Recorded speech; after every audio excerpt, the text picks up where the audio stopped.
नमस्कार मित्रों, अभी हम लोग जो है पूर्णिया में मौजूद हैं और अशोक ठाकुर के जनता दरबार जो लगता है उस जगह पे हम लोग अभी मौजूद हैं और हम लोग ज़मीन सर्वे के ऊपर बातचीत करेंगे और जानने का प्रयास करेंगे कि आखिरकार किन लोगों को उनका अपना हक का ज़मीन मिलेगा और जो भू माफिया हैं, जो लोगों का, गरीबों का ज़मीन को हड़प के रखे हैं, उनका क्या होगा अब।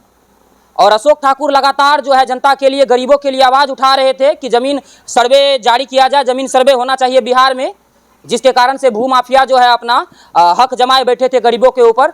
आइए उन्हीं विषयों में हम लोग चर्चा करते हैं और बातचीत करने का प्रयास करते हैं। तो सबसे पहले आपका स्वागत है अशोक ठाकुर जी हमारे चैनल पे। जी, आपका भी स्वागत है हमारे कार्यालय में। और मैं पूर्णिया बिहार वासियों को भी मैं जी धन्यवाद देता हूं कि हमारी बात को आप सुनते हैं, जी या जो भी हम काम का बात बोलते हैं तो आपको अच्छा लगता है, उस पर पहल कीजिएगा तो आपका काम होगा ज़मीन संबंधी। क्योंकि पुरानी बात जो है बहुत ऐसा है जो जानकारी नहीं है, हम इसका अध्ययन किए हैं और रहा इससे ज़मीन से जुड़े हुए रहे। हमारे पूर्वज जो है इस तरह का ज़मींदार बने थे, तो सरकार उसका जो भेस्ट किए हैं ज़मीन तो उनके पास रिकॉर्ड होनी चाहिए। और भी बिहार में बहुत सारा ज़मींदार का, मेन ज़मींदार का ही ज़मीन भेस्ट किए हैं, उनका जब तक रिकॉर्ड नहीं लीजिएगा तो अभी जो सर्वे कर रहे हैं तो उसका मिलान कैसे होगा, किस ज़मींदार से, किस मौजा में, किस परगना में, किस प्रखंड में कितना ज़मीन आप लिए हैं, तो उससे आपका मिलान होगा। और मिलान होने के बाद सबसे पहला जो मेरा आरोप रहा सब दिन कि रजिस्टर पंजी 2 जो बनाए हैं, रसूखदार लोगों को जो स्टेट बनाए हैं वो आप बनाए हैं, सरकार बनाई है, तो वो असूली करते थे, उनके पास आधार होनी चाहिए स्टेट होने की।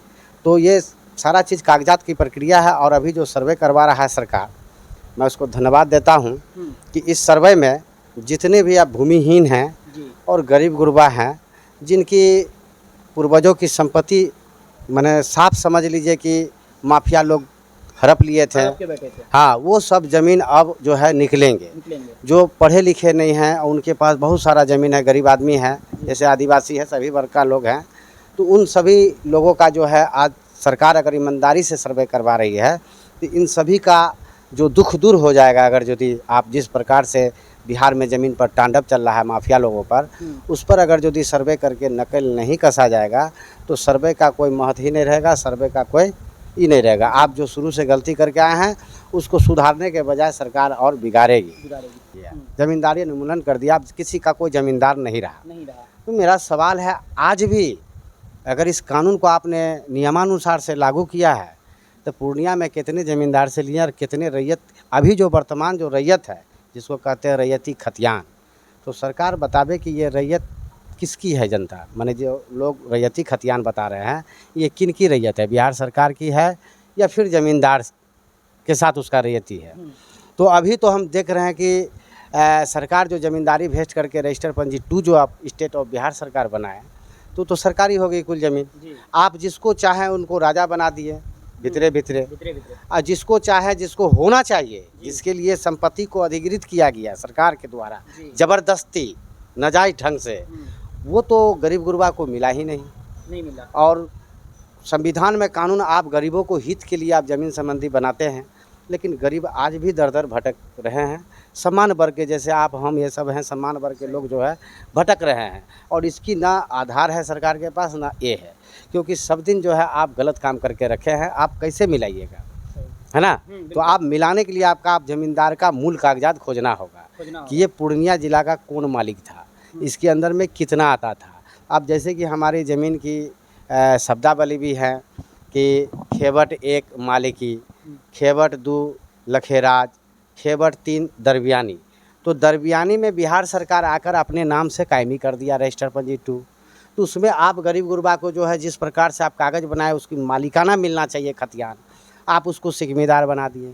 और सिकमी में देखिए, इतना करने के बाद भी सिकमी में आप मालिक किसी और को बना दिए, जो है ही नहीं, वो है ही नहीं।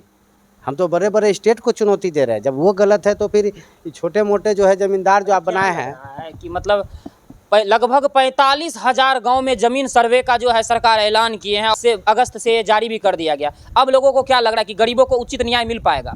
हाँ, अगर सरकार की नीति ज़मीन सर्वे में ईमानदारी, आप कह रहे हैं कि हम ईमानदारी बरतेंगे और हम सत्य काम करेंगे, तो मुझे पूर्ण विश्वास है कि सरकार जिस प्रकार से आप मांग कर रहे हैं, अगर आप जांच पड़ताल आपका सही रहा तो फिर इसमें जो ज़मीन हड़प कर बैठा हुआ है, वो सरकारी ज़मीन हो, किसी का बाप दादा का संपत्ति हड़प कर बैठा हुआ और उससे लेनी देनी नहीं है, तो वो ज़मीन जो है सरकार सीज करे और उस जो भी ज़मींदार के नाम से ज़मीन है और उसका मिलान करे कि आप कैसे इस पर काबिज हैं, क्या उनसे लेनी देनी है, कबालगी है या दान पत्र है या कोई भी चीज़ है। और जो हड़प कर रखे हैं, फर्जी ज़मींदार बन करके रखे हैं, इतना सारा ज़मीन को आप कब्जा करके रखे हैं, सरकारी ज़मीन को कब्जा कर दिए, खास महल की ज़मीन को कब्जा कर लिए, बेच रहे हैं। गरमजरुआ, नदी नाला, 889 बहुतों है। मैं जांच में सहयोग करने के लिए बिहार सरकार की इतनी हम जान जोखिम में डालकर इतने बात जो हम सरकार के खिलाफ बोले हैं, हमारे पास एविडेंस है तब बोले हैं। बिना एविडेंस का नहीं बोल रहे हैं, एविडेंस है आपके पास? हाँ, एविडेंस है तब हम बोल रहे हैं। तो आज जितना भी ये जो बिहार सरकार ज़मीन संबंधी काम कर रहे हैं, अगर ईमानदारी से करते हैं तो इसमें बेईमान लोगों का जो है हालत खस्ता हो जाएगा और गरीब गुरबा लोगों का अपना आशियाना होगा। अगर गरीबों को अगर न्याय नहीं मिलेगा तो आगे फिर चुनाव है, गरीब लोग जो है खुद तय कर लेंगे, जनता खुद तय कर लेंगे कि उनको किस ओर जाना है। और बाकी बात अशोक ठाकुर जी हमारे साथ थे, जो कि ज़मीनी विवाद जो भी होता है लोगों का इनके पास आते हैं, इनके जनता दरबार में आते हैं और उचित न्याय का मांग करते हैं और लोगों को न्याय भी मिलता है। बाकी बात आप लोग इस विषय में क्या सोच रहे हैं, ज़मीन सर्वे के विषय में क्या सोच रहे हैं, अपना प्रतिक्रिया कमेंट सेक्शन में जरूर दें। जय हिंद, धन्यवाद।